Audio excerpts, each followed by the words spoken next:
Hello warriors, welcome to Seldon's academy. இன்னைக்கு வீடியோவில் நம்ம பார்க்க போகிறது கிரவுண்ட் டச் ரிவர்ஸ் ஹூக். இந்த கிக் வந்து ஆப்போனண்ட் மேலே ரொம்ப அதிகமாக பவர்ஃபுல்லாக விழுவும். இது வந்து அதிகமாக கேப் ஏரில் யூஸ் பண்ணுவாங்க. இந்த கிக் எப்படி பண்ணலாம் பற்றி இந்த வீடியோ ஸ்டெப் வச்சு சொல்கிறோம்.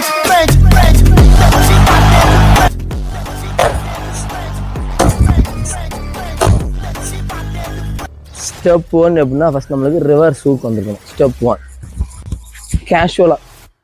கேஷுவலாக பண்ண போதும். ஸ்டெப் செகண்ட் ஸ்டெப் பண்ணும்போது பாடியை டேர்ன் பண்ணுறோம்.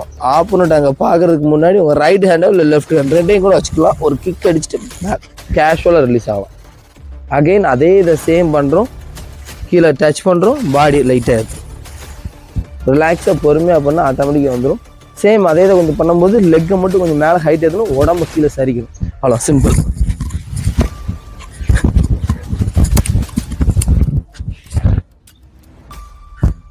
Okay, thank you for watching.